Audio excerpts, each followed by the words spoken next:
네, 오늘은 미세먼지 저감을 위해서 질소산화물을 환원시키는 촉매 기술에 대해서 말씀하려고 합니다.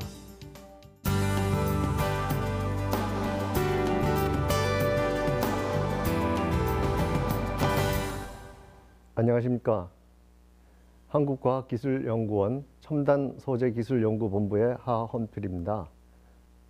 먼저 미세먼지에 대해서 알아보도록 하겠습니다. 미세먼지는 대기 중에 떠다니거나 흩날려 내려오는 입자상 물질을 의미합니다.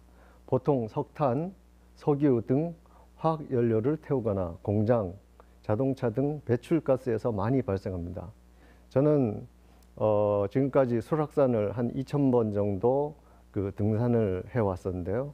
2016년 우연히 아주 좋은 기회에 미세먼지 구름대가 움직이는 바운더리를 볼 수 있게 되었습니다. 제가 그 중간에서 사진을 찍게 되었는데요. 미세먼지 띠가 오는 오른쪽에서는 저 우측에 보듯이 아주 고농도의 미세먼지들이 보이고요. 왼쪽에는 아주 맑은 하늘을 볼 수 있을 것입니다. 이 고농도 미세먼지는 이렇게 기후의 영향을 많이 받게 되고, 또한 한편 최근의 연구 결과에 의하면은 중국에서 발생을 해서 이쪽으로 한국 쪽으로 와서 거기서 조금 더 생성돼서 동해안 쪽으로 이제 움직이는 그러한 과정들을 저희가 증명한 바가 있습니다. 이 중 미세먼지는 사람 머리카락 지름의 5분의 1 내지 7분의 1 정도로 작고, 특히 PM2.5라고 일컬어지는 초미세먼지는 약 20분의 1 내지 30분의 1에 불과할 정도로 아주 작습니다. 눈에 잘 보이지 않을 만큼 매우 작다 보니 대기 중에 오래 머물러 있다가 호흡기를 거쳐 폐 등에 침투하거나 혈관을 따라 체내를 이동하여 돌아다님으로써 건강에 나쁜 영향을 미칠 수 있습니다. 이렇게 1차적으로 큰 미세먼지가 점점 작아져서 초미세먼지를 이루는 이런 경우에는 우리가 1차 미세먼지라고 부르고요. 또한 2차 미세먼지 생성은 가스상들이 서로 광화학 반응을 하여서 이런 것들이 점점 커집니다. 이 화면에서 보다시피 분자 크기는 0.2 나노미터 정도지만 이것들이 초미세먼지가 되기 위해서는 10,000배 이상의 그렇게 진화 과정을 거쳐서 이렇게 커지게 되는 것이죠. 2차 생성 과정을 보면은 저희가 부르는 전구체라고 부르는 것들이 있습니다. 공해 물질로서 낙스, 삭스, 휘발성 유기화합물, 그다음에 암모니아 같은 그런 물질들이 서로 광화학 반응에 의해서 염들을 형성하거나 이렇게 2차 유기 입자들이나 무기 입자들을 형성하게 됩니다. 삭스 같은 경우에는 스크러버를 사용하거나 혹은 설퍼가 들어가 있지 않은 연료들을 사용하게 되면 원천적으로 좀 막을 수 있는 그런 측면이 있습니다. 그래서 질소산화물을 말하게 됩니다. 그래서 이 질소산화물을 원천적으로 줄이게 되면은 이 광화학 반응에 의해서 2차 미세먼지 생성을 억제할 수 있게 되는 것입니다. 질소산화물은 주로 에너지를 만들기 위해서 화석연료를 연소하게 되고, 그때 낙스들이 발생하는 것들이 대부분입니다. 그래서 질소산화물은 그 자체만 해도 낙스 농도가 0.1 ppm 정도에서 기침, 0.4에서는 천식, 5 정도에서는 폐렴과 150 ppm 정도 있을 때는 사망에 이를 수 있는 그런 화합물입니다. 그래서 이런 것들은 스모그의 주 성분인 지표상 오존을 만들 수도 있고, 또한 질산을 만들어 산성비나 산성안개 등을 형성시키는 주요 원인 물질들이 될 수도 있고, N2O와 같은 물질은 매우 강력한 온실가스 효과를 유발시키기도 합니다. 그런데 이런 자체만의 영향뿐만 아니라 질소산화물이 한반도에서 환경적으로 일으키는 가장 큰 문제는 질산염 형태의 미세먼지를 형성하여 한반도 2차 미세먼지 형성의 약 50% 이상에 관여한다는 점입니다. 그래서 이러한 질소산화물을 어떻게 친환경적으로 환원시킬 수 있느냐 하면은 이거는 촉매를 사용하여서 질소산화물을 질소와 물로 분해하는 것이 가장 환경적인 방법이라고 말씀드릴 수 있겠습니다. 이때 환원제로서는 암모니아가 사용되는데 암모니아를 O2와 반응시키면은 질소와 물로 변환되게 되는 반응입니다.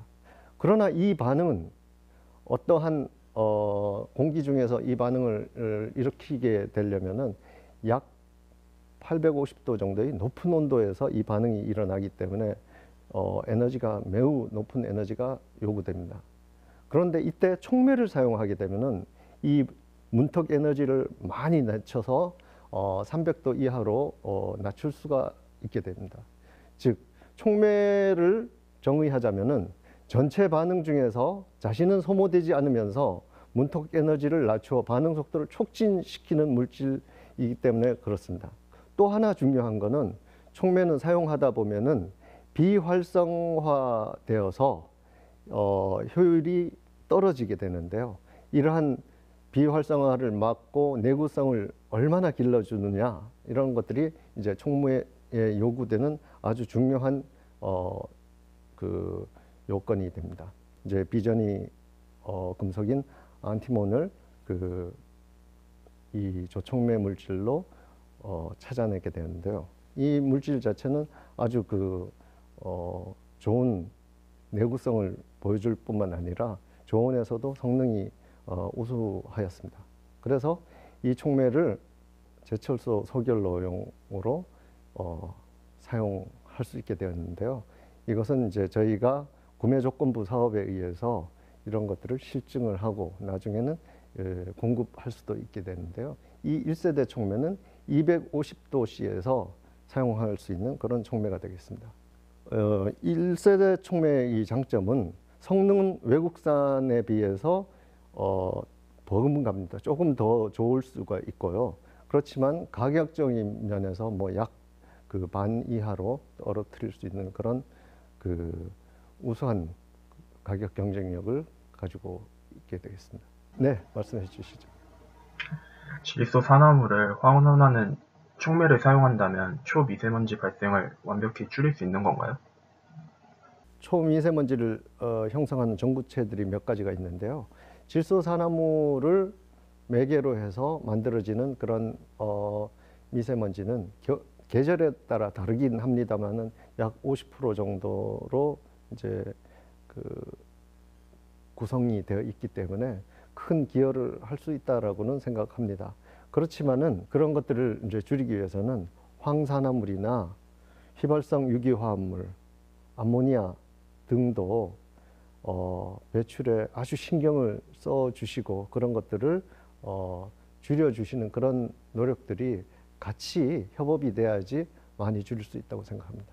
촉매 기술의 관점에서 보면은 이 배기가스를 처리해야 되는 온도가 굉장히 낮은 경우가 많습니다. 그때는 촉매가 낮은 온도에서도 작동을 할 수 있어야 되기 때문에 저온 촉매 개발이 필요하고요. 만약에 저온에서 이 촉매가 사용되지 못한다면 배기가스를 승온시켜야 되는 그 에너지 비용과 추가적인 환경 문제를 일으킬 수 있기 때문에 그런 저온에서도 활성이 높은 그런 촉매를 개발할 뿐만 아니라 내구성이 높은 그런 촉매들을 개발하는 것들이 필요합니다. 이 1세대 촉매를 개발한 그 연구 경험에 위해서 다시 2세대 이제 촉매를 개발하게 되는데요. 이때는 앞에서 말씀드린 것과 같이 산화 환원 능력들을 극대화시킬 수 있도록 저촉매를 더 첨가하고 또한 표면을 개질해주는 그런 방법을 사용했습니다. 이 촉매의 효율들이 높아질 뿐만 아니라 또한 촉매에서의 그 반응 물질들을 그 흡착을 할 수 있는 그런 능력들도 이제 커져서 이 약 220도씨에서 성능도 좋고 내구성도 괜찮은 그런 촉매를 개발할 수 있었습니다. 그때 2016년부터 그 대형 선박 엔진들에 대해서 연안에 들어왔을 때 대형 선박들에 의해서 환경 규제에 IMO 티어 3 대응 촉매 기술이 필요하게 됐습니다. 이 당시에는 일본에서 이미 이 티어 3 대응 촉매 개발을 약 10여 년 정도 해오고 있는 상태였고, 저희는 그때 처음 들어가는 상태여서 매우 이제 시간이 급박한 그런 상황이었습니다. 그래서 저희가 그때의 두산 엔진, 현재는 HSD 엔진인데요. 그 엔진 회사와 키스트가 같이 협업을 해서 이 촉매 대량 생산 기술과 그 다음에 촉매를 모듈화할 수 있는 기술, 내구성 향상 최적화 기술을 같이 해서 4년 과제를 시작하게 되는데요. 이거는 굉장히 좀 운도 좋고 노력도 많이 한 결과 1년 만에 성공시킬 수 있었습니다. 그렇게 해서 이것이 저희의 촉매 기술하고 같이 그 협업을 해서 세계 최초로 LPSCR 촉매를 개발을 성공하게 됐습니다. 그래서 이 개발된 이 촉매는 엔진과 같이 이제 하나로 대부분 수출이 되고 이제 국내에도 사용되게 되지만, 그렇게 됐을 적에 지금 2016년 그 기술 이전이 된 이후로 지금까지 엔진 기준 3조 이상의 매출에 기여를 하게 됐습니다. 그리고 이 촉매를 성능을 더 향상시킬 수 있는 그런 기회가 우연히 찾아오게 됐습니다. 이 촉매가 효율이 회복되는 데는 굉장히 온도가 높은 온도까지 가야 되는데, 어떤 한 샘플에서 이런 것들이 굉장히 빨리 회복되는 것들을 발견하게 되었습니다.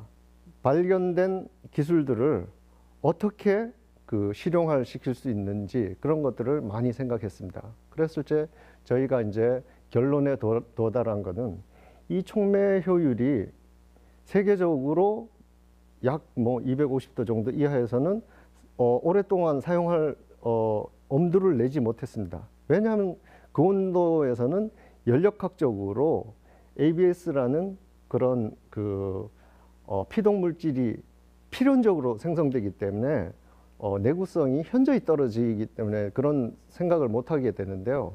저희는 이 발견된 현상을 적극적으로 이용해서 250도씨보다 훨씬 낮은 온도에서 촉매를 구동하다가 만약에 내구성이 좀 떨어지게 되면은 온도를 올려서 재생을 시켜서 계속 쓰자.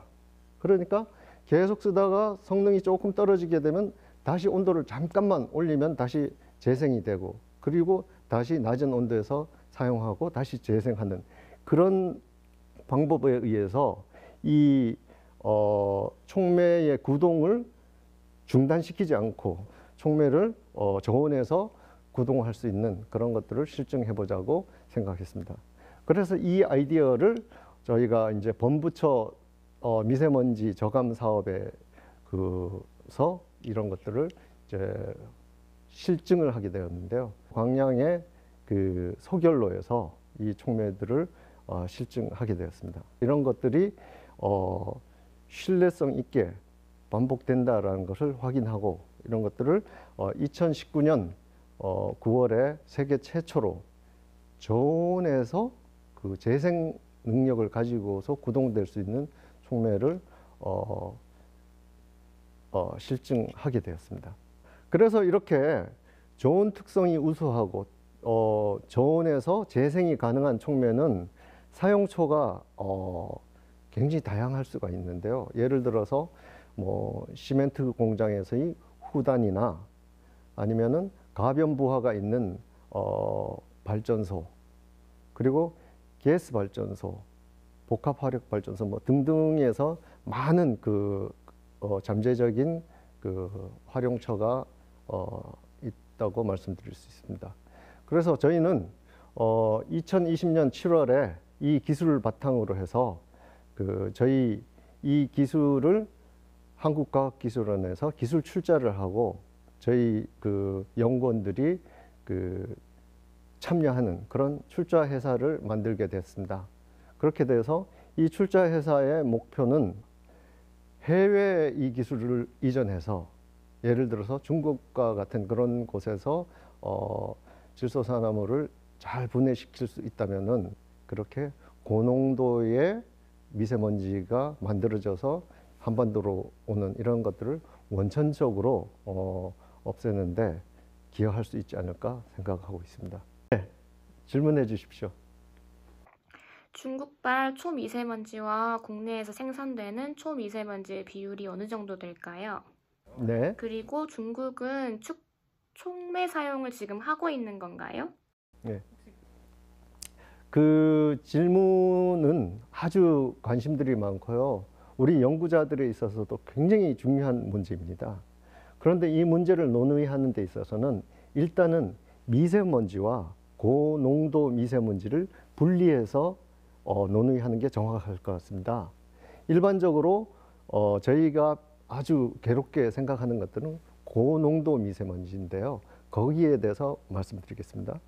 고농도 미세먼지는 주로 중국에서 만들어진 그런 물질들이 한국으로 오고 그 다음에 한국에 있는 물질들과 다시 재결합도 하게 됩니다. 그렇게 돼서 더 그런 것들이 더 이제 많아지게 되는데요. 이러한 미세먼지의 전구체를 없애려는 노력들은 중국에서도 지금 굉장히 많이 진행되고 있습니다. 이 미세먼지 형성은 국내에서만의 문제가 아니라 아주 주변 국가와 밀접하게 연결된 것입니다. 그렇게 해서 이런 것들을 너무 단기적으로 혹은 국부적인 시야에서만 볼 것이 아니라 좀 큰 그림으로 보고 차근차근히 이 문제들을 장기적으로 풀어나가는 것이 해답이 아닐까 생각합니다. 예, 이것으로 제 말씀을 마치려고 합니다. 감사합니다.